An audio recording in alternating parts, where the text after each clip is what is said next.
Welcome, ladies and gentlemen, to the James Lugo Show. To view our show, subscribe to our YouTube channel at youtube.com/James Lugo. And now, here's your host, James Lugo. You know, in lieu of an actual life. All right, you guys. Jeez Louise. Okay. Hey, James Lugo is live. Just let me know. How y'all doing? I'm James Lugo. This is the James Lugo Show. Oh, man. It's good to be here. So a little quick synopsis of how this all started. I've been a music guy my whole life. Record producer, voice coach. All in all, rock and roll dude, guitar player. And the music business kind of beat me to a pulp, and I put on about 1 million pounds. And 21 months ago, I started losing it. So for the last 21 months, I've been obsessed with nothing except for things like, you know, intermittent fasting and paleo and, you know, juicing and ketogenic and all this stuff and CrossFit and kickboxing.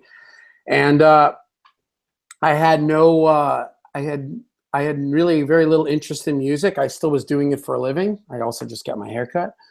But, you know, about a month ago, I was like, you know, I'm feeling the itch. I want to really do the music thing again. What am I going to do? How am I going to bridge this? And the short of it is I've condensed a lot of my life into like this, and this is it, the James Lugo Show. So we're going to have guests on here every week. Some are going to be about weight loss and working out and fasting and paleo or whatever. Some will be about producing records and being on tour and making guitars, and then some of them are going to be about both. So tonight we've got a little bit about both because we've got some friends of mine on here that are also musicians. First of all, we have Mr. Joel Gragg, who me and Joel I guess we collided about a year ago, and we've been kind of on the weight loss journey together, and we've kind of done it as a team. And he kind of does a similar thing that I do. And he's lost like 50 some odd pounds, and he's doing great. He's weathering the storm, which is what this is all about. You know, losing weight is a journey, not a destination. And he's here. And then also I've got the Bear Creek Brothers, who are clients and friends of mine and an awesome band, and kind of doing a rockin' country, whatever thing, Southern rock kind of vibe.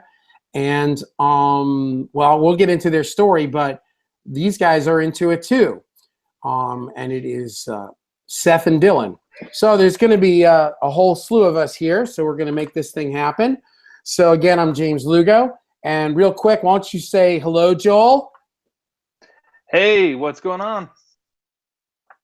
All right. And why don't you say hello, Seth and Dylan? Hey, what's going on, How's everybody? doing?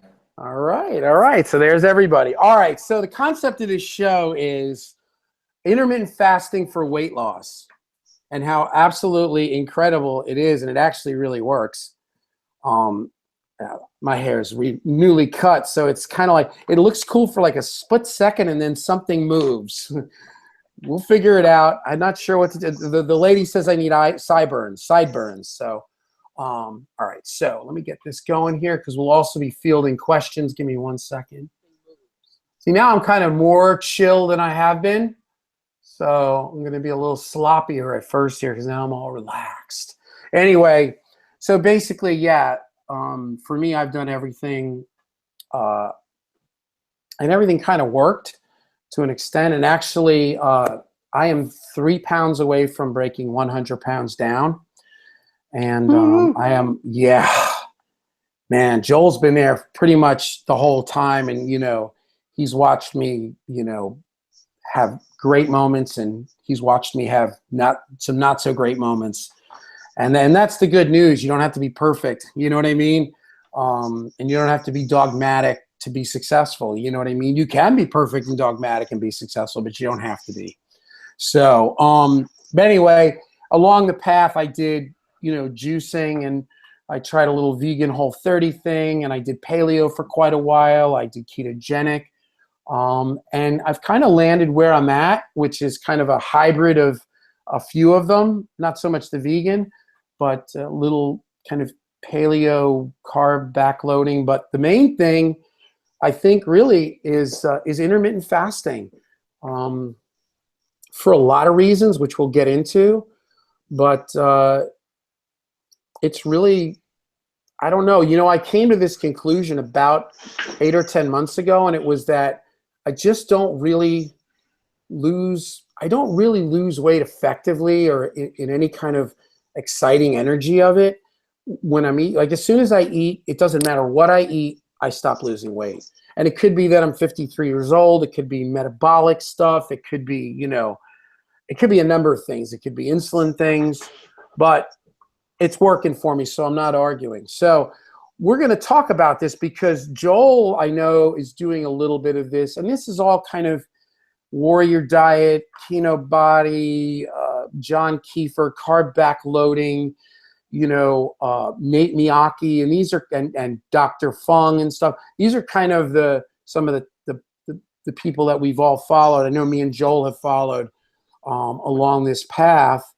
And actually, Joel turned me on to Dr. Fung, which he's great, man. So anyway, I guess with that said, we'll just get crackalating on this. And so we'll start with you, Mr. Joel.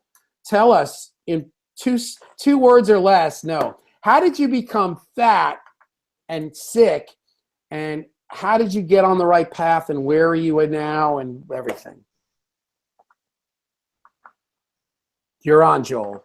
Oh, okay. I'm sorry. The did something weird, so I wasn't sure who you were talking to. Yeah, no, just kind of, just tell us a little bit about, how you ended up gaining weight, your health issues, your weight loss, intermittent fat, like what's been your path? Mm-hmm. All right. So my path has been pretty peppered, but I guess I'm probably not the only one in that regard.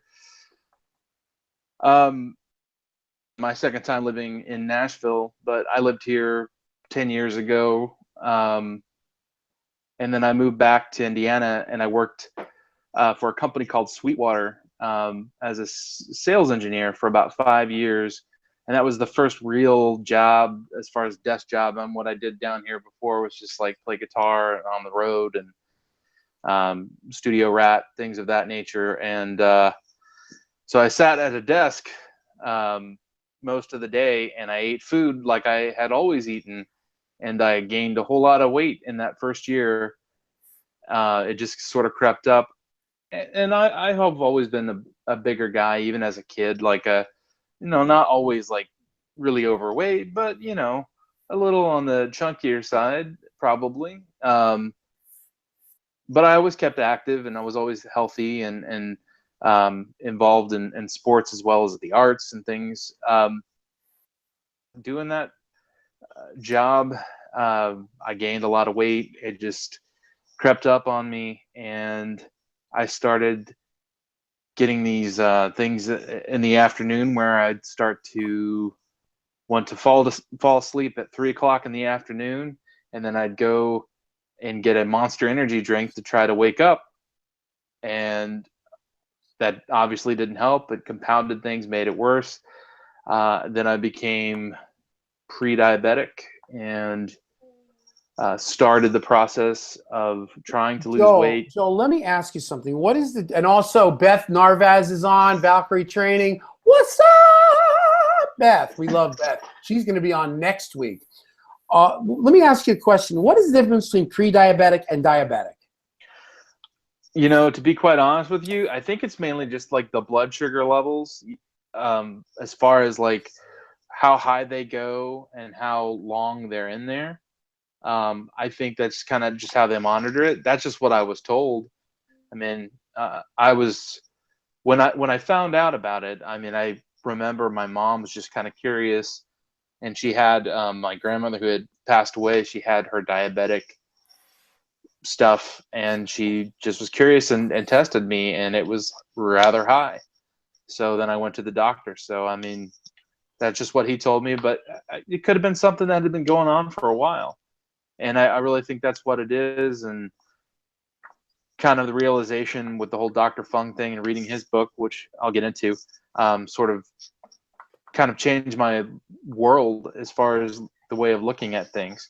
because at Sweetwater, I mean, I started the process of like, okay, I'm going to go work out and I'm going to go low fat and, do that whole thing. And they had a fitness guy there, and we actually went to the grocery store together, and it was a lot of the Weight Watchers type things and things that let's make sure this stuff is low fat and never mind the sugar content or the things that are actually making you sick. I really didn't know any better. It wasn't until I moved to Indianapolis and heard a little bit about paleo. Actually, my boss at the time was into that, and he had lost a lot of weight, that I kind of heard of the whole concept of the high fat thing actually being a good, more high fat and lower carb being a better way to go about it. Let me ask you really quick, was the Sweetwater thing, for people that don't know, Sweetwater is a big company that sells musical equipment online. It's a huge musical sales company. Was that the kind of place where it's like donuts in the break room, Doritos on the floor, just junk everywhere? I mean, we had, when I started there, I was kind of like, 2006 to 2011. And, I was there with their growth spurt. They were in a place that they had been for the last 20 years, and they were literally in the process of moving to a different place. And when I was there, I mean, they redid all the studios, and they have a theater and all this stuff now. Like, I go there now and I barely even recognize the place, as it's like a Google campus for musicians. And I think they got much better because, at the time it was very much like, we had meetings and it was donuts that we had at these morning meetings with like vendors, like, mic reps or guitar reps or what have you. And so there was a lot of bad stuff that was around. And even when I was in the studio world in Nashville the first time, I remember, working out at Dark Horse, and we had Krispy Kreme donuts and Red Bull. And so when I was running around there, it's like that sounds perfect. That's like a speedball. It's a recipe for disaster. Like, what do you think, Seth? You like that, Seth? That is what I've been living on the last 4 years. All right, we're gonna get to Seth next. So and what were you at your highest weight, Joel? Well, I'm gonna try to send this. I don't know if it'll come through. I'm sending this picture, Google Hangouts, but I don't know if it'll come through. Picture? How come I don't know this? Where is this? I don't know, man. You mean in the chat? Yeah, in the chat. I sent a picture. I don't know if it can be broadcast. I don't see it. I'm on the chat. Okay. Well, no worries. But at my highest weight, I probably was around 410, between 399 and 410. And that was like between Fort Wayne and living. I left Sweetwater to go work at a studio in Bloomington, Indiana, and then in the middle of that, between that and Indianapolis, I was just like, I got to change. And so I did very similar to what you did. I watched The Fat, Sick, and Nearly Dead, and I did the juice thing for about a month, and I lost 25 pounds like that. That's funny, because that's exactly what I did. That's exactly what I did. Yeah, I did the kale shakes, and then the other thing that kind of that I still listen to, this guy Joe Rogan. He's a big podcast guy, right? And comedian, martial artist, and he's very big on health. And he had a lot of health guys on there, still does, and so. He's got Rhonda Patrick on there all the time. Yeah, and I mean, you better have your pen and paper ready when she talks, because and listen about 3 or 5 times. But so I just crammed myself with information, and I mean, the health thing took over even more than music. And I think in Indianapolis, I got down to about 329, 339 now, because I gained weight back when I moved to Nashville. Right. And that about, and some of the reasons why. But the thing that is different between then and now is I still was on the wheel of like, I'm going to work out a ton. And I did. I was in the gym every day. I did jujitsu 2 times a week, and I was just working out crazy, and lifting. And I would do okay, but still my evenings, man, I'd kind of screw things up, and I justified You it. know what's so funny?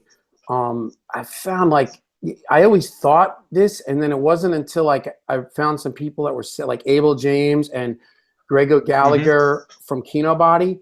They're all like, too much training for people that are really fat, especially if you've got the fat gene and you're dealing with appetite issues. That's the worst thing you can do, man. You're better off going very moderate and rifling in that diet first. First things first, get that under, because man, that was my thing. I could like buckle down and go hard and lose, 10, 15 pounds, but eventually I just couldn't withstand the hunger at night. And then I would just, I would end up getting pizza or Taco Bell or go out in the middle of the night. And I was a speedballer, man. I wanted ice cream and Doritos. I like salty and crunchy and soft and sugary. I mean, I'm like all kinds of crazy. All right, well, we're going to get back to your story. You hold there. Now let's go to the Bear Creek brothers. Say hello. Hello. Now, the reason these guys are here is because they come in and work with me at the studio, and they came in like a week ago, and Seth, I was like, I looked at Seth, I'm like, dude, you look like 10 years younger. And then I looked at him, I'm like, did you lose a bunch of weight? And he's like, yeah, I lost like 20 pounds or whatever. I'm like, really? I'm like, how'd you do it? He's like, well, I did what you told me to do. I'd forgotten that I talked to him about it. So he's like rocked this stuff. Now his buddy who's in the band is already athletic, and now he's leaning down. And these guys are kind of, I turn them on to the Warrior Diet, Nate Miyake, Grego Gallagher, Kino Body thing. So real quick, Seth, tell us, like, how did you just lose 25 pounds? That's what I want to know.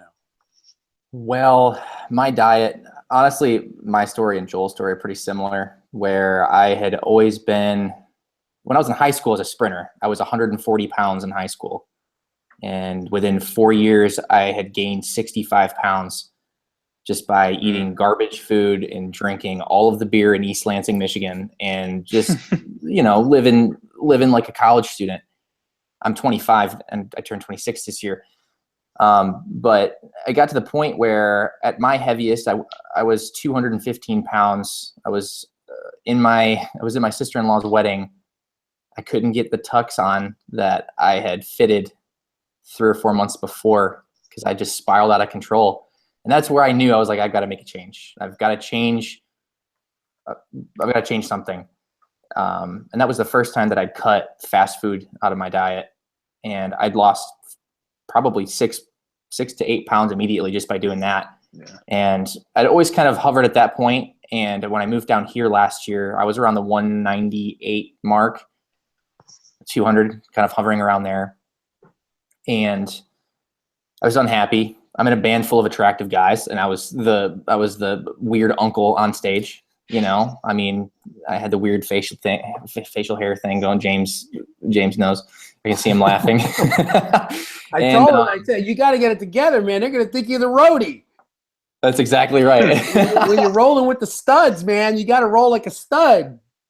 That's exactly right. So I decided to start researching some things, and I'd always been in that downward spiral of joining gyms, paying for a gym membership for a year, and maybe showing up 3 or 4 times a year to work out. Working out is horrible for me, like as far as getting the motivation to do it. Good. You actually showed up 3 or 4 times. I applaud you. I never even showed up, man. Yeah, it was hard, and Dylan's actually, he's been a very big motivation for my diet change and for my getting in the gym and working out. So when I moved here to Nashville, we started seeing you, James, and you talked about what you were doing, and I was like, appetite control. I wonder if that plays into anything. Let me try this out for a week. The first week was the hardest. I was insane. I wanted everything. I wanted all the things, and I wanted them now. And it was because I was trying to tell myself I couldn't have them. Mm-hmm. So he used to call me at lunchtime during that first couple weeks and be like, Dylan, talk me off the ledge. Talk me off the ledge. I'm about to go get the fried chicken that's next door. It's waiting for me. I was like, don't do it, man. Do not do it. He's like, but I can't live on this celery. I can't do this. Yeah. It was this, celery and peanut butter, or I started drinking a lot of water too, and drinking a lot of coffee, doing the intermittent fasting. And that actually, just the mental victory that I had kind of sustained me through most of this weight loss. Was just, once I did it, I was like, oh, I can do this. Like, I've got this. I've got this. So I've started drinking like maybe 2.5 liters of water a day. I'm working out more consistently. I've dropped 25 pounds. Actually, I'm almost down 30. I'm at 170 right now. And I'm pretty happy with where I'm at. And now that I've got my weight loss under control, and I've got my appetite and my diet under control, That's big. the most incredible thing I found about intermittent fasting, is just like, I'm not hungry all the time. Hey, so Valkyrie Training, who's my buddy Beth, she says, what bands are you guys in? We're in the Bear Creek Brothers. Yeah, we are the Bear Creek. We are the Bear Brothers. Creek Brothers. One band. But what do I call you guys? No, I'm not gonna. Oh yeah. Oh, we yeah. don't want. So listen, if you go into the description, there's already a link to the band. So, and also if you're on here watching this, and subscribe, like the video, say something good. If you ain't got nothing nice to say, then don't say nothing. Just say nice stuff. Just kidding. Yeah. We can take the heat. All right, so that's you. So now Comments. we go to Dylan. Yeah. Dylan's kind of like a jock athlete. I mean, I get that vibe from him, and now he's leaning out, because I'm telling you, Bear Creek Brothers are on the rise, man.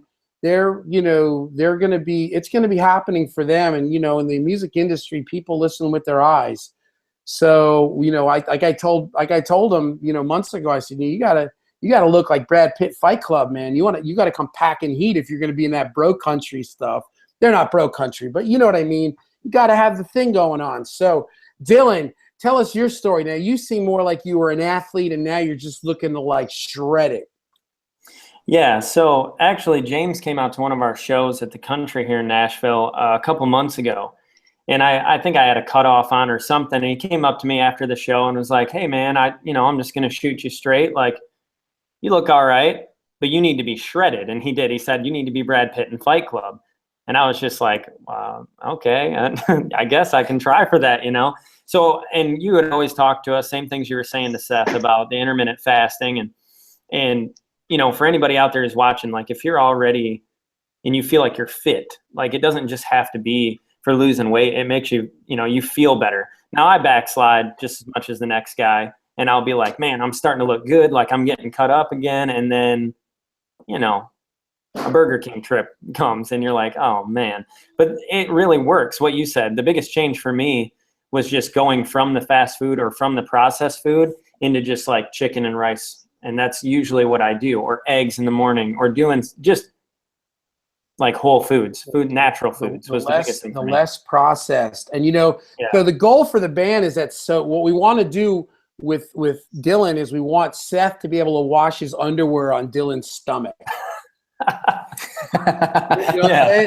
We're going for the Emmett Otter and the Jug Band, Chris. We're going for the washboard abs.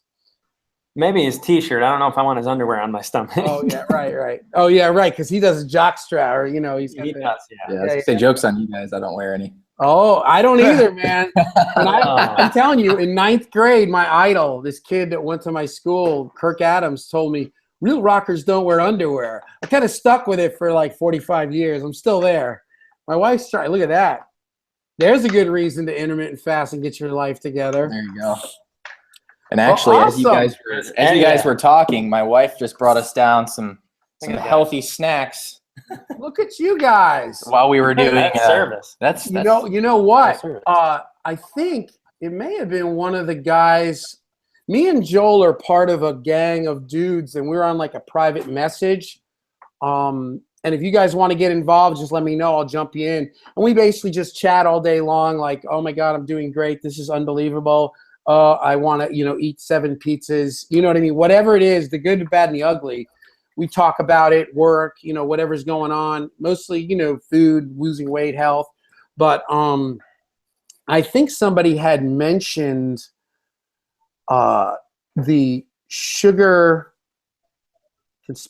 what's this movie? Sugar Coated. Joel, were they just the video Sugar Coated? So we just got Netflix this week. My wife, put the kibosh on getting Netflix, which actually I'm glad she did. It's actually very cool. But I watched Sugar Coated today. This morning I got up, and instead of eating 11 pizzas, I watched Sugar Coated. And, it got me back in that, it's a strange thing of me, what I've experienced in the last 21 months. It's like I keep learning things and growing and growing and growing, and then I have to relearn the same, it's been a process, it's been a long process. And what's funny is I started watching this week, because of Netflix, the original movies that turned me on to this, which was Fat, Sick, and Nearly Dead and Hungry for Change. I watched Hungry for Change on and off for a year. I mean, I watched it every day. I bought it. I had the video. I bought it on iTunes. It's on my phone. It's on the laptop. It's in the studio. It's everywhere I go. And I watched that movie. After a while, I just couldn't watch anymore. But it was weird that I started to watch this week, or the other day, I started to watch Fat, Sick, and Nearly Dead, and then I watched Hungry for Change, and then I watched the Sugar Coated movie, which is the Robert Lustig and Gary Taubes thing. Which, if you guys don't know anything about, or anybody out there that's watching this, Gary Taubes is a pretty awesome dude to know what he's about. He's actually like an investigative journalist who started investigating something with the government or something, and found out that everybody was lying, and that everything was, all the doctors were on the take. The whole thing was a scam. And he was so flabbergasted. He said I was kind of naive and young.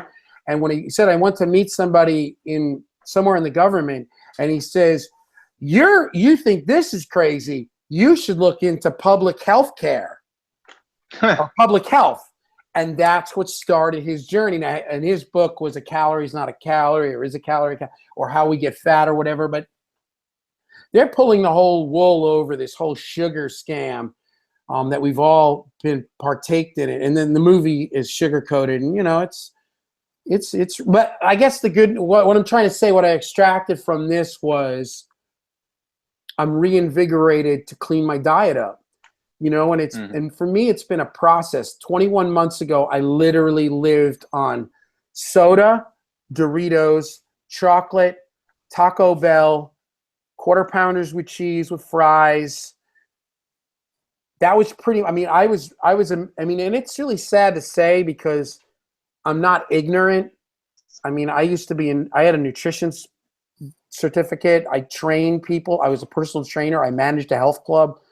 I was not ignorant. I was in the throes of addiction with sugar and high fructose corn syrup and aspartame and all this poison that they put in this food.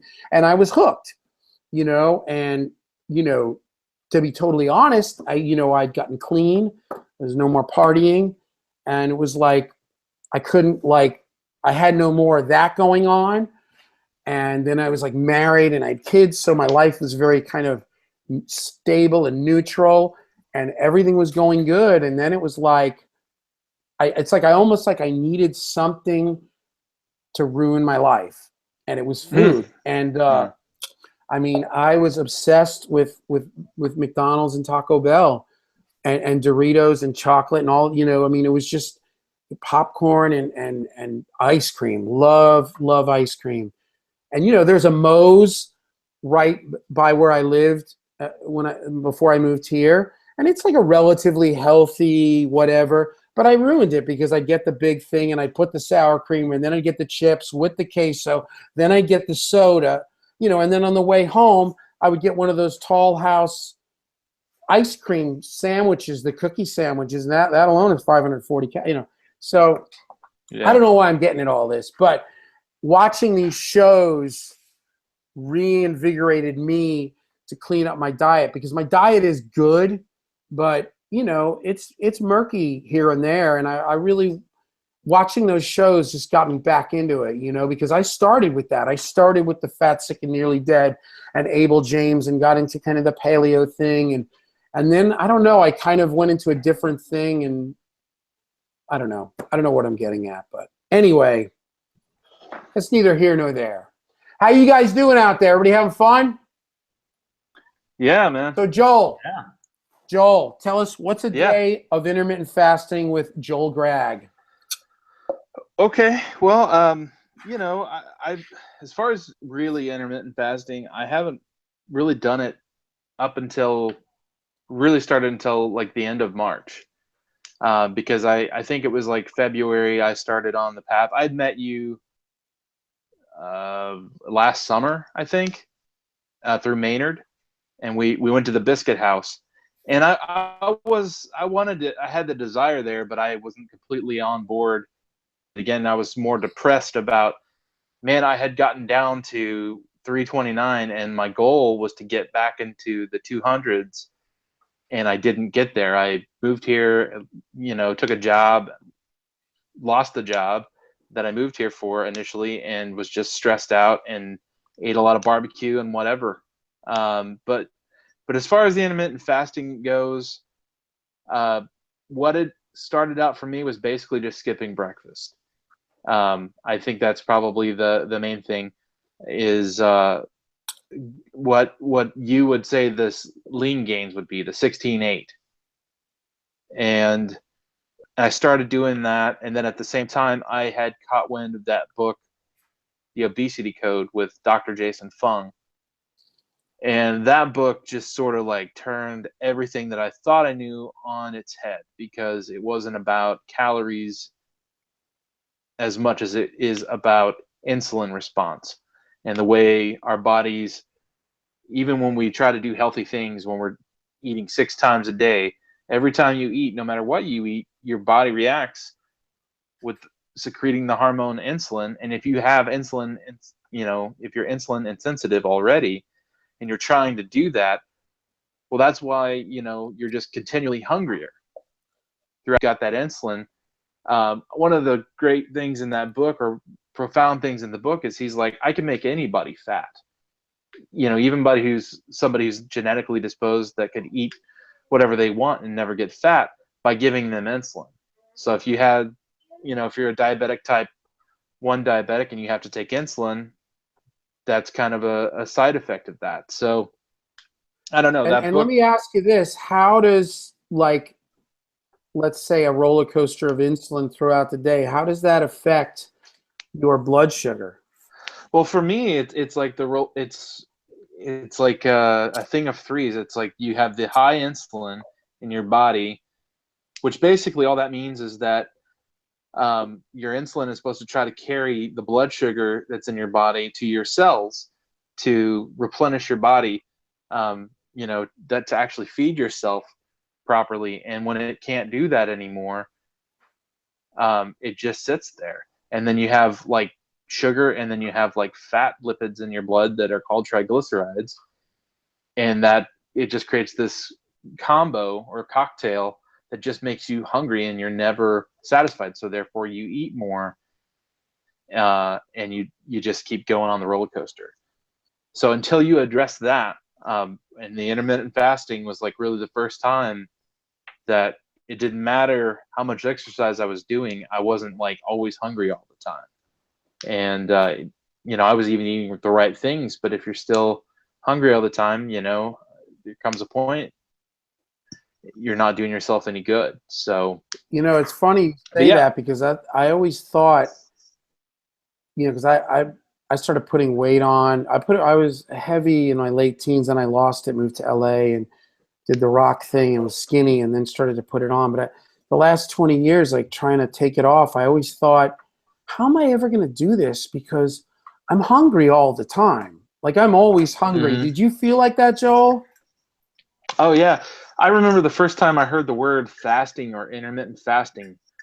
My boss, who was into paleo when I worked at Yamaha, he was like, "Oh yeah, that's the next step. You want to get in intermittent fasting." And I just remembered thinking in the back of my head, I don't think that's for me, buddy, because I couldn't get my head around that. It scared the hell out of me. It's like, yeah, I remember just having an avocado for one day and that was it, you know, or just going home and eating a bell pepper for dinner. And I'm like, yeah, maybe for you, buddy, but not for me. Yeah. I'm not into intermittent fasting. I'm into continual eating. Yeah, exactly. So eating healthy things, but still maybe too much of it. But so yeah, the intermittent fasting did that, and then started getting the hunger under control. And I'm still in the process of it, man. I'm still learning. And I pushed it to 20 hours a day, and then 24 hours a day. And then around Easter, I did a 36-hour, which actually was more like a 42-hour fast, just to see if I could do it.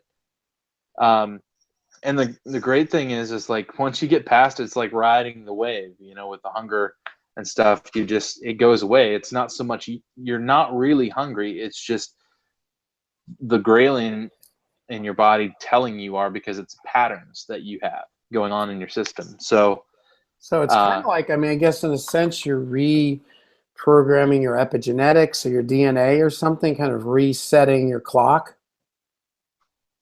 Yeah, like a circadian rhythm. And actually Dr. Rhonda Patrick talked about that too. That was another thing in conjunction with reading the whole Jason Fung book, was a podcast with Rhonda Patrick on Rogan's podcast, where she was talking about intermittent fasting. And she was talking about not doing coffee or anything, just completely water for like 16 hours. And then I'm forgetting, you have the growth hormone benefit, because that's the other thing. People tell you the silliest things about fasting, like, oh, well, that's just crazy. You're going to lose all your muscle. Right. And well, obviously when you're like where you were, James, and where I still am, I've got enough to feed off of. My body, Dr. Fung talks about that. Like, how stupid would your body be if it's just like, well, I don't know, I guess I'll just start eating his muscle, when there's like all this reserve to go off of. And the things that I'm learning about now, like about autophagy and where your body's just like getting rid of all these fat cells instead of just shrinking them down the normal way. The other thing about fasting versus just working your butt off in the gym and restricting calories is your metabolic rate goes down that way. With intermittent fasting, it doesn't. It actually remains the same or gets better. So that's the thing where you have these guys that, went on The Biggest Loser, they lose all this weight, and then a year later, where's the reunion show? Oh, we can't do it because they gained all the weight back, or most of it, or more. And that's where I almost was, James. Like when I had lost, 70 pounds maybe, and I had gained back about 65. Or maybe I'd lost 80 and I gained back about 60 pounds in a matter of about a year. So, reading that, because I don't want to do that anymore. I want to have lasting change in my life. I don't know about, I'm sure you're in the same boat, and I can't think of anybody who wouldn't, Yeah. You want to have that lasting change. I'm proud of you, man. Because I know what it takes, and I know you, and I know what you've been going through. And I can't tell you, man, how happy I am. And next year at this time, you're going to be a different person. You're going to look like Dylan. Yeah. I'm shooting for being under 299 by September, which is my birthday. So right. And then from there, we'll see where it goes after that. So I'm a bigger dude, so 170, 175 is not really for me. I'd probably look like what are you looking like? Maybe 2 1/4? Yeah, 2 1/4, 250, somewhere in there. Yeah. Yeah, you're kind of tall. What are you, like 6'1" or something? I'm 6'2", and I just have a big frame. Yeah. Joel also is like a black belt in jiu-jitsu or something. You're like a lethal. We're gonna have to the show. We're gonna have to like categorize you as a lethal weapon. Oh yeah, exactly. I did jiu-jitsu when I was younger, from about 12 to about 19 or so, and then I eventually got back into it. When I was back in Indiana, so for about 4 years, and I love it, and I'm looking for a good place here in town. That's the next I step. bought a heavy bag, and Joel broke it in about 10 minutes. Yeah. I fixed it. Don't worry about it.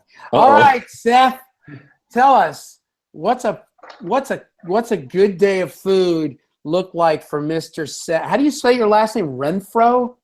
Renfro, Rentfrow, just like it's spelled. Renfro. It's a village in Scotland.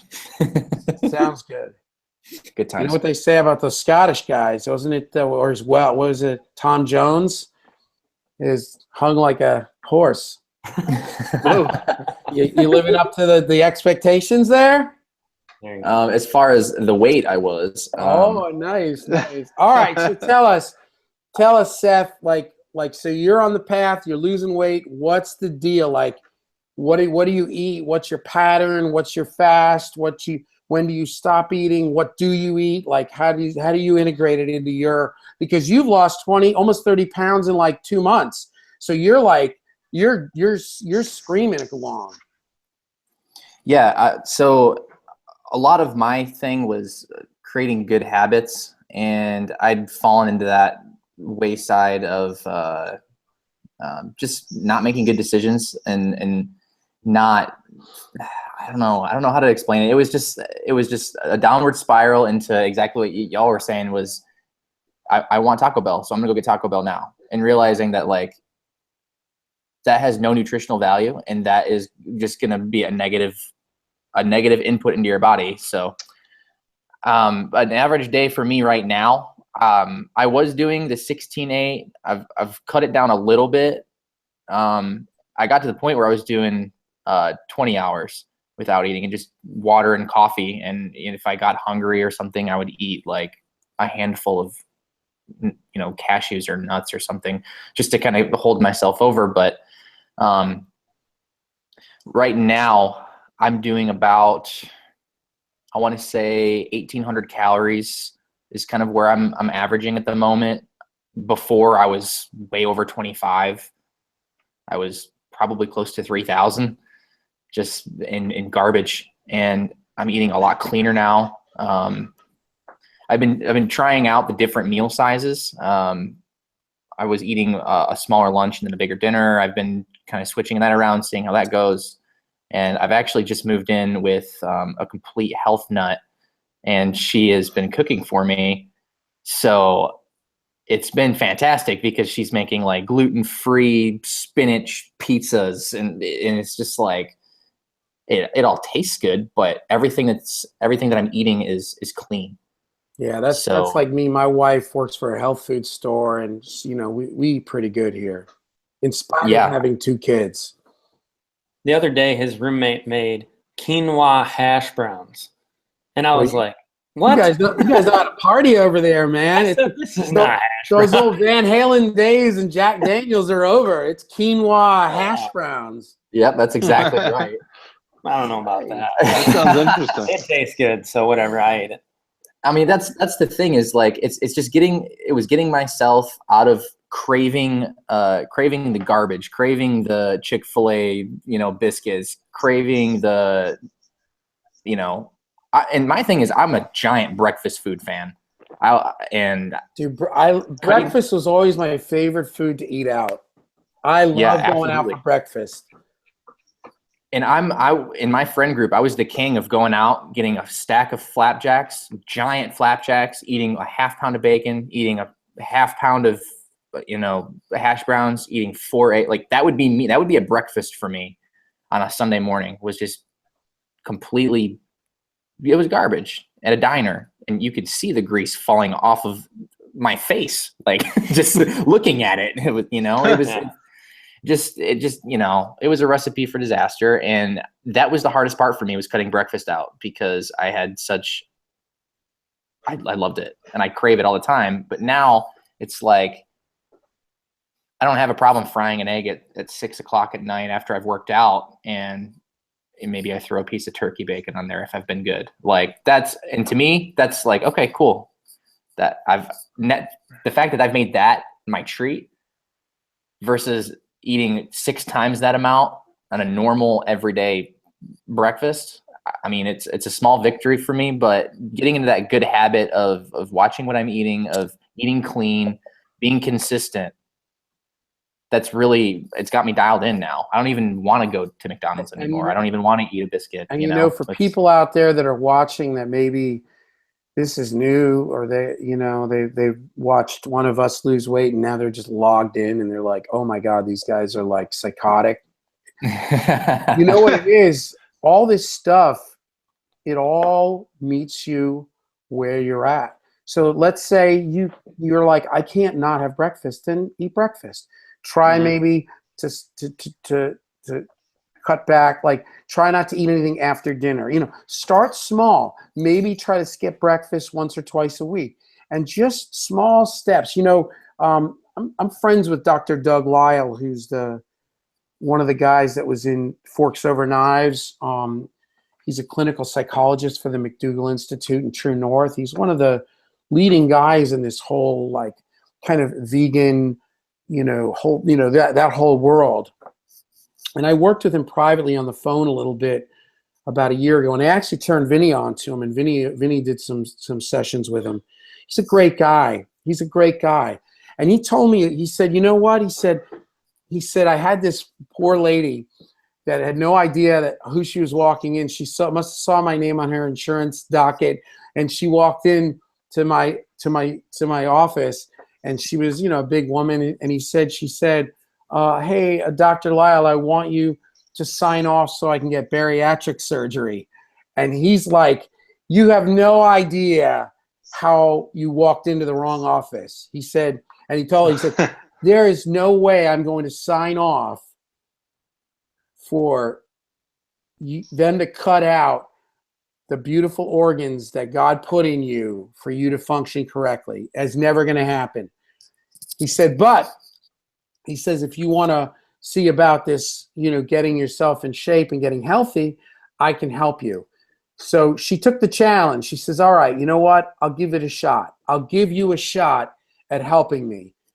And he said that she resisted everything and busted his balloons.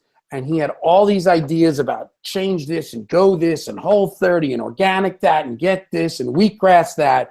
And she fought him. And she went to him like every week for like 3 months, didn't lose a pound. Wow. And he said, it came to me. He said, you know what? Let me just pick one thing. Let's start with one thing.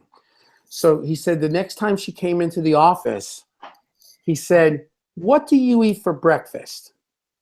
And she said, whatever, English muffin with jelly, orange juice, and blah, blah, blah. He said, okay, let's try this for 2 weeks or something. All I want you to have is some steel cut oats with a little bit of walnuts on it, and I want you to drink some green tea. And that's all. And let's just try it. And she said, okay. And she came back like 2 weeks later, a week later, and she'd lost like 6 pounds. And he's like, okay, that's awesome.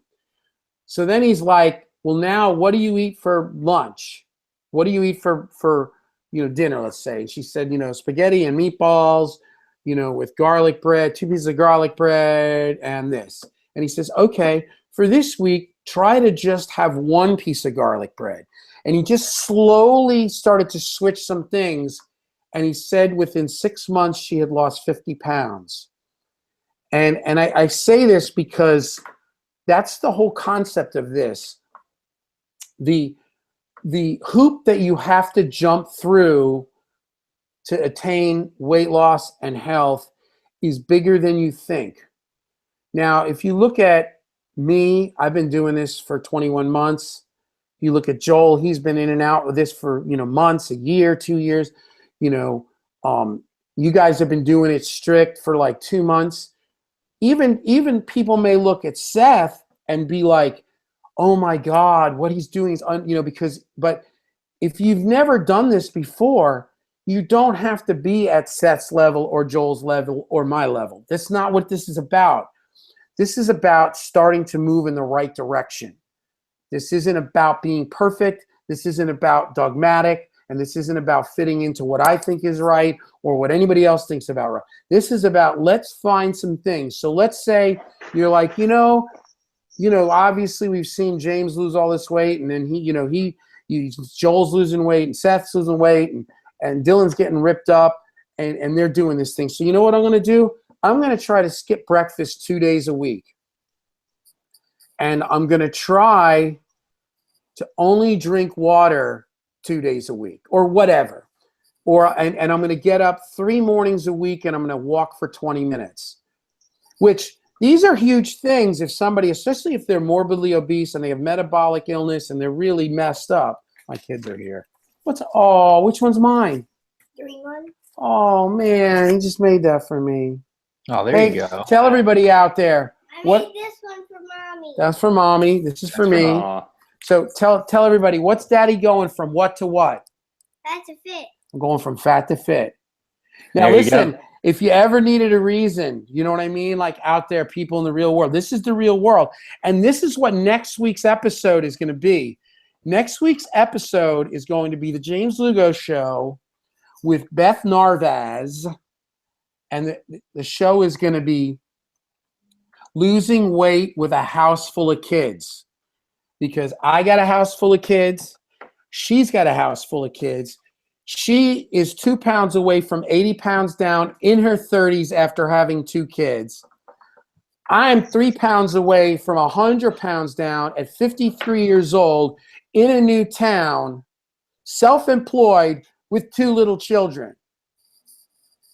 Next week's episode is the take your excuses and shove it up you know what, because that doesn't fly around here. I don't want to hear anybody's excuses, because me and Beth have every excuse to fail, but in lieu of it, we're succeeding. And that's what I also see in you guys, because I know Joel's story. I know Joel intimately. Joel is making it through the stuff, and he's doing great. And I don't know the Bear Creek brothers as much as I know Joel, but I know music, and I know what it's like to be out at night, and everybody's got nachos and Modelo's, and it's on, and they're smoking, and they're drinking, and they're hooing, and they're hoeing, and they're having a hooah.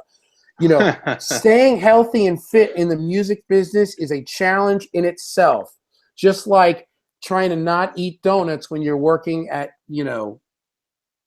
Sweetwater or whatever. Anyway, so that's just what I wanted to put out there, because I don't want people to be watching us and being like, I can't do this. These guys are crazy. We're not crazy.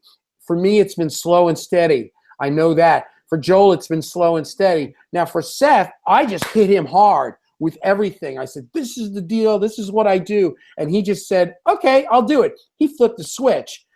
That's amazing. Not everybody can do that. If you can do that, that's freaking awesome. Yeah.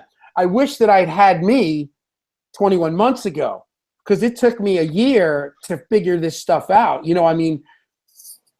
I was trying to do something in the beginning, because in my mind, the only way that I could get skinny was to eat salads and run. Like that was in my mind. Like when people lost weight, they ate salads and they ran. Like now I have knee surgery and bursitis. My legs are great now, but back then I could barely walk and I hate salads. So what am I just ruined? Like, is there no hope for me? Now I can run and I enjoy salads, but it's been a progress of, warming into these things. Because I grew up Cuban. I grew up on pork chops, black beans, rice, plantains, turkey sandwiches, mac and cheese, pretzels. I grew up on potatoes, chips. I grew up on junk, pizza, burgers. Growing up, I grew up in the 60s with parents from the 30s and 40s. They were a lot older. We had like vegetables twice a week, and it was canned corn. You can't make this stuff up. My mom is still alive. She's going to be 91. Unbelievable. Mm-hmm. She comes here to my house. Yeah. And when she sees what we're about, she's stunned and she's in awe. And when I tell her stuff that I'm learning and all this stuff I'm experiencing, you would think that I was telling her something. she doesn't know any of this because she got all of her information off of the NBC News. Right? Or the food pyramid that has 11 Right, the food pieces of bread pyramid, in it. right? So like Amir Rosick, who's a podcaster that's into all this stuff, says, if you shush, he says, whatever they say on the news, do the opposite. Just do the opposite, you know? So I don't know. I'm going crazy, but I love you guys. I'm so proud of you guys. And, you know, I believe in all you guys. I believe in what Joel's doing, and he's getting his life together, and your band and you guys. I mean, and, you know, this is the deal, man. If, you know, like I talked to Seth after a session at the studio, and he left, and he came back. He'd been coming back, but it didn't connect. And then like a week ago, he walked in, and I literally was like, dude, you look 10 years younger. Like, what are you doing? He's like, oh, I'm doing what you told me to do. I'm like, oh, I forgot. Like, we have no idea the influence that we have on people. Let me tell you something. Somebody could be watching this video right now, and this saves their life. That's how important this is, because being diabetic and having heart disease and high blood pressure, that is not cool. And you know what that is? That's old fat guy diseases. That's what me and Joel have been dealing with. We're older than you guys, and we're bigger than you guys were. And you know what, Seth? This situation could have intervened decades of misery and draining and bleeding yourself of everything. So how old are you, Seth? I turned 26 this year. Good. God bless you, man. I mean, good Lord, man. Yeah. Hey, James, I did want to say too, like the other thing is community.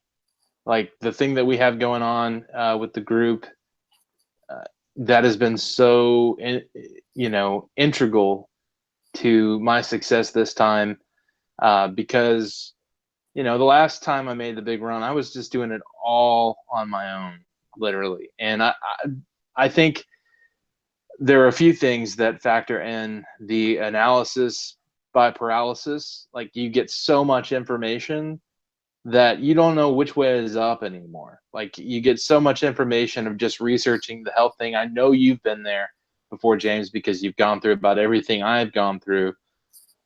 But just having a group of guys or, just people in your corner, that changes everything. So for you guys, probably, you two in the band, I know that's a very close bond. And then now Seth's got a roommate that's on board. Yeah, I was actually going to jump into the same thing. Have you guys seen Fat, Sick, and Nearly Dead?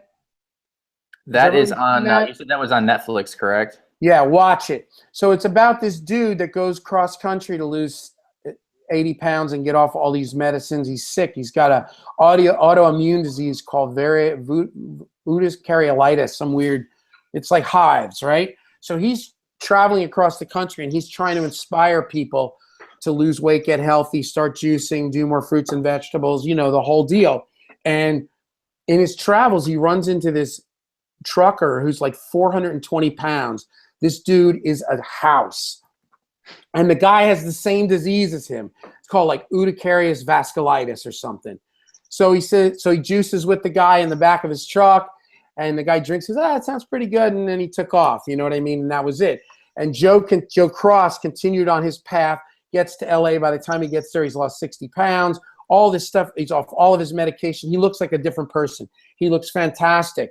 When he gets back home, he gets a phone call from this dude, Phil, the truck driver that he had met in Winslow, Arizona. And Phil leaves a message. He says, hey, Joe, this is Phil, the truck driver. Listen, I don't know if it's too late, but, man, I really need help. So Joe calls him, and he goes out there, and he gets him on board. Now, the second half of the movie is about Phil losing like 150 pounds. Phil ends up starting this whole thing with people, and he gets these companies to buy all these juicers for these people, and he's working at the YMCA, and he lost a mountain. Don't drink that. So That's the end of the first movie. All great. Now the second one comes out like 4 or 5 years later, Fat, Sick, and Nearly Dead 2, and it's all the things that Joe has learned along the way, what he had to do to maintain it, and it follows up, and about midway through it, he says, I can't tell you, everywhere I go, all people ever want to know is how's Phil, the truck driver. And he says, well, it's been rough. And it clicks to Phil, and he's like sitting in an apartment by himself, and he's 400 pounds. He put it all back on. So Joe tries to help him again, sends him to this dude who's like a weight loss psychologist guy who's actually married to one of the girls that's in the show. And he does this analysis on the guy. And the one thing that he said, and this ties into what Joel mentioned, he said that the biggest difference between Joe and Phil is Joe had an active support group of people in his life that were into what he was into and on board with what he was into. And it doesn't mean they have to do the same thing. They just have to be on board with what he was doing. Phil, on the other hand, lost all the weight, met the chick, got married, the chick left, he got depressed, he ends up in the studio apartment by himself, he has no friends, and we know who his friend was. It was son of Baconator Jr., Wendy's, son of Baconator Jr., a fully loaded baked potato with the sour cream, the chives, the bacon, a large Coke, and a large chocolate shake. He was doing that 3 times a day. Wow. That's got to be 12,000 calories. I mean, that's got to be well over 10,000 calories. Wow. The son of Baconator, which is like a double bacon cheeseburger, a fully loaded baked potato with the sour cream, the butter, the chives, the bacon, everything, a large Coke, and a large chocolate shake. He was doing that up to 3 times a day, and he put it all back. And you want to know why? And we were talking about this on the thread, or me and Vinny were talking about it. Divide and conquer. They talk about it in the military. When you join the Army, I was an infantry medic. I was in a front system. Everything you did with a battle buddy. You did it with a friend. Because if there's nobody there to make sure you're still walking, you are in deep trouble. And that's why it's divide. You have to divide somebody before you can conquer them. And that's why, going back to our little thread, me and Joel's buddies, we got a buddy on there who went through some stuff about a week or 2 ago, and he stopped posting. And I've known this kid since we were kids. We've known each other 35 years. I'm calling him. He's not answering his phone. He's not returning my phone calls. So, Joel, somebody stops posting on our little thing, and I'm calling them, and they're not picking up, and they're not returning my phone call. What's going on, Joel? What's happening? You tell me. Well, man, I mean, it's life. It's life. Right. The guy we were talking about, it was family related. Yeah, but you know what? He was solving his problems with food. Yep. And he weighed in and he put on 7 pounds. And now I'm not calling him out. He's me and him are bros. We're blood. And and he's back on it. But that's how it works. And guess what? I went through it over last summer. I didn't put on a lot of weight, but man, for like 2 months, I could not get it together. I was going to LA. I was trying to do this and do that. And, I'm sitting in the airport trying to figure out how to eat good. And finally, I'm just through it. You know what I mean? Like, whatever. So we got to divide. We got to be divided to conquer. So that's really important. If you're out there and you're in on this, get a battle buddy. Call me. I'm your battle buddy. I mean, you don't even understand. Like, I would be dead right now if this hadn't happened to me. There's no words of gratitude that can even begin to express how I feel. Because 21 months ago, I was dying. I had 2 little kids. I'd gotten pneumonia. I was in bed for 3 months. I couldn't get rid of it. I had everything: pre-diabetic, hypoglycemic, high blood pressure. You know, I had sleep apnea. I had gone to the sleep test at UCLA. I had knee surgery, eczema all over my skin, and I was so depressed and angry. I wanted to kill somebody, but I knew deep down I really just wanted to kill me via Taco Bell. But you know, if I hadn't have been drug out of that pit, I don't know if I'd be alive now, because I was getting these chest pains every time I ate. It was like, it felt like a needle. It was almost like angina, you know? So I don't know, man. Yeah. It's serious business. It's no joke, man. Yeah, that's the thing, man. It's more than just calories and just. I mean, the food is the drug for guys like you and I, but it's more than that. It's being obese, as like with the Dr. Fung book, you learn more. It's about a hormone imbalance, and it also, the thing that messes me up is more than just the food. It's also getting depressed. It's also isolating myself from people. And it happens incrementally. And then, you know, like when I got down to 329, I could have like marched on, and then I could have already been where I needed to be at this point. But I took a detour, and I stuck at that weight for God knows how long, you know, a handful of months. And then I was like, man, I had the opportunity. I want to move back to Nashville. So it happened, and I did it.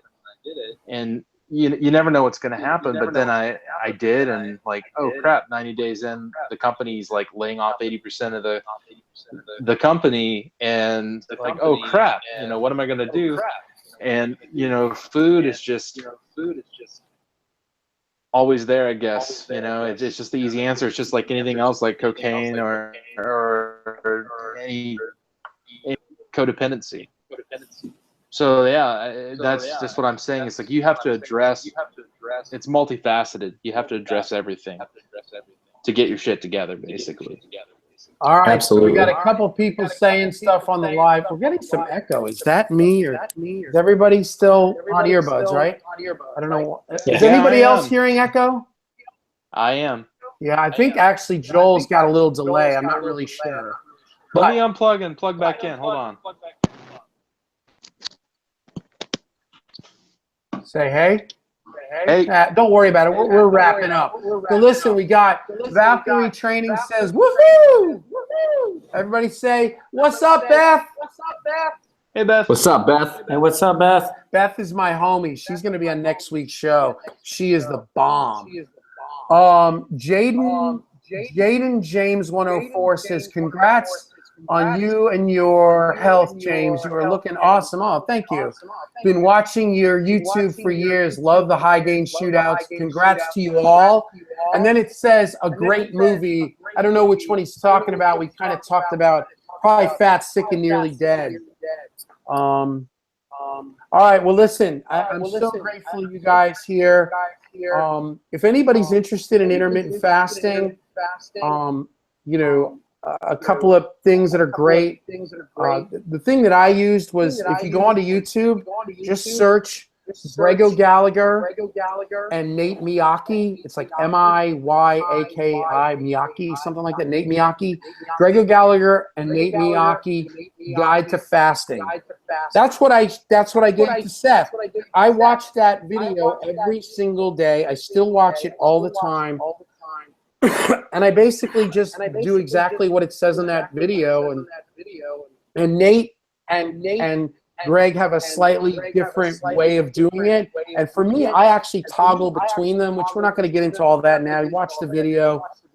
I would definitely advise anybody that wants to get into intermittent fasting to go onto YouTube, search Gragg Gallagher and Nate Miyake, Guide to Intermittent Fasting. And the other person that's on that video, who's actually a friend of mine on Instagram, is Christopher Walker. And he's a very cool dude too. That's a great one. The other one is Ori Hofmeckler, The Warrior Diet. You can get it on Audible. Yep. Ori Hofmeckler, The Warrior Diet. I mean, that's kind of a lot of where this came from. The lean gains thing I've never read, but I know it through all these other things. That's another option. Also, John Kiefer Carb Backloading or John Kiefer Carb Night. If anybody wants to know any stuff, you can message me. And then also Joel's recommendation, which is the Jason Fong, Dr. Fong, the Obesity Code. The Obesity Code. And then he has another book called The Complete Guide to Fasting. And that's with some other guy. It's Dr. Fung and then the other guy who I can't remember his name. He's a Keto Clarity guy. Right. Oh, yeah, the Jimmy Moore. Yeah. So, and the other thing too, so for me, sometimes like long-winded books kind of drag me out. I'm not as into it. Like I listened to the most of the Obesity Code on, there's like a 10-hour video of it just being narrated.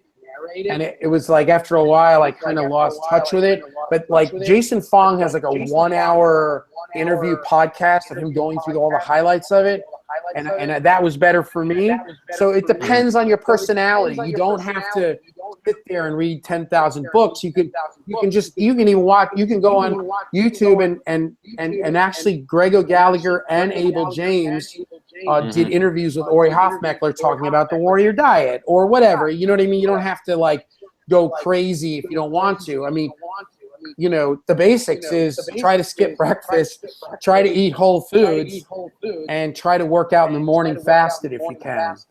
You know, and you don't have to be perfect, and the hoop that you have to jump through is greater. And if right now you're some dude 40 years old and you weigh 250 pounds, if you do anything, it's gonna start getting better. Or even if you're like a rocker dude like him and you're in your 20s and you're maybe 20, 30 pounds overweight, if you just start making some tweaks, it really will work. And I mean, I guess in closing, I just want to say that, just get on the beam, and you don't have to be perfect.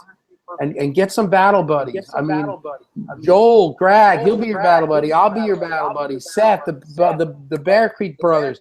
You know, we got to stick together, man. So Seth, Seth and Dylan, you got any closing words for us? Yeah, I was going to say for anybody out there that's, watching, feel free to contact us. I mean, I'm not sure what link you put on there, James, but, you can go to our website. BearCreekBrothers.com, whatever, Yeah. And they could probably get to your Facebook from there and everything. Yeah, absolutely. I mean, you said earlier that everybody needs a team. We'd gladly be anyone's team. I help him out. He helps me. Just because you said earlier that I seem like a jock guy, it's not easy. It's not easy trying to be fit no matter what level you're at. It's hard. It takes a lot of dedication. Takes a lot of willpower. And that's why I thought that this combination was good, because we're all in a little different. I mean, I'm 53 years old. I've lost an enormous amount of weight. Joel's in his 40s dealing with blood sugar stuff. He's, lost a fair amount now, and he's doing really good. And you guys are younger guys. And I mean, the difference in Seth was like, it was night and day. I mean, in his in his 20s, I mean, if he'd continued down the path, I mean, he'd look like a janitor in 3 years. I'm 100% sure that if I would have sustained the diet that I was on, then that's exactly what was going to happen. I was going to be 100 pounds overweight, and I was going to be down a creek with a hole in my canoe. I mean, that's exactly what was going to happen. Down a Bear Creek? Yeah, Bear Creek. I mean, and sometimes it takes you being honest. Maybe you're not the one who needs to lose the weight. Maybe you have someone in your life that's close to you. Maybe it takes being honest with them and saying, "Hey, man, ooh, good words. Are you feeling healthy?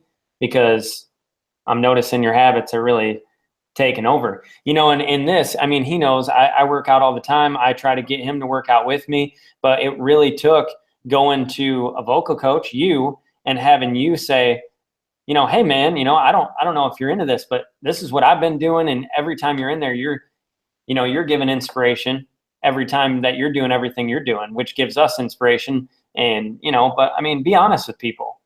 Don't let people spiral down. If you got friends, or ask people that you trust who will be honest with you. If you feel like, you're not doing what you're supposed to do with how you eat. Ask people around you, ask them to help, and we'll help. Yeah. Contact us. Absolutely. What about you, Joel? Any closing words from the Gragg, the Graggmeister? Oh man, I think I've said everything. I just yeah, what you were saying, man. It sometimes just takes that one person to just sort of get you on the right path. And for me, man, it was a Joe Rogan podcast, and then meeting James, and other things and like that. And I'm not 40, I'm 37, but Sorry about that. Some extra you. I'm close enough to 40. At 53, everybody's 40 to me. You're younger than me. So, I'm like, should I just let that go? Yeah, whatever. Yeah, But no, for man. 70, you look pretty good, Joel. Thanks, man. Yeah, I should have just gone with it. Like for 40, yeah. No, like all I could say is, I'm on this journey. I'd like to, we'll see where I'm at in September and, in a year from now. And, but man, I'm glad to have guys like you in my life. And seriously, anybody, James has my information. Join a group. Yeah, get involved. All right, so we got one more person just chimed in. Sunshine role plays. He said, I tried 4-day water fast. I suggest doing 20 to 24-hour fast, to be honest. So he found the 4 days to be a little long. You know what's weird about fasting that I've noticed? And I don't know if it's that I've gotten further along and I've been doing this so long that I don't have the constitution for it. But I don't have the nerve to do the long multiple days anymore. In the beginning, I did a lot of that a year and a half ago, but now it's I don't know. I don't have the nuts for it. I don't know what it is. So luckily, I never did. I couldn't do it more than 24 hours. No, I mean, I did. I was able to. And Joel, I think, just did a day and a half, right? Yeah, I did 42 hours, and then I did another day that was 36 hours. The weird thing with that is because I was all I'm going to get to 7 days or 14 days. I read that other book, The Guide to A Complete Guide to Fasting. I don't know if that's necessarily have to do in order to get done what you're trying to do with fasting. I think intermittent fasting, just having a discipline of doing a 16-8 or a 20-hour or kind of switching between those. I'll go a couple of days a week where I'm just okay, I'm going to challenge myself to a 24-hour, and I'm fine with that. But when I've gone to 42 hours and then I eat something, it's maybe because I drank so much water, it just goes right out. It's so I don't know. That was my experience too. Yeah, suffice to say, I think if you keep with a regimen of something, you're still getting all the benefits. Yeah, and if you're out there, look up the term autophagy. That's what we're talking about. It's autophagy. Some people call it autophagy. I think the medical term is actually pronounced autophagy, and it's basically when the body starts to cycle out old and dead cells, damaged cells, fat cells, and it only happens when you're fasting. And people were thinking that the Western culture, we're getting so metabolically damaged with so many metabolic diseases, compared to cultures that were eating a lot lower calories, that people equated it to just calories, less calories is the key to keeping your body healthy, because you're not toggling your insulin all the time. You're not wearing your cell. You're basically just not wearing your digestive system out. You're not wearing your body out all the time. But now they're realizing it's also that frequency of eating. And the 80s bodybuilder got everybody strung out on 6 to 8 small meals a day. And I'm telling you that if that works for you, great. But man, especially if you got the fat gene, man, how many times a day can I put, skinless chicken and and steamed broccoli in my mouth before I just say to hell with this. I'm getting Domino's. I'm done. It's like it's almost like your nemesis is the gorilla, and you have to take it out and dance with it 8 times a day. Eventually, the gorilla is just going to pound you in the head, which is food. So the less stay out of harm's way, man. Don't be taking Tupperware to work like a maniac. I don't know. Yeah. That's just me. Anyway, I want to thank Joel. Say goodbye, Joel. Goodbye.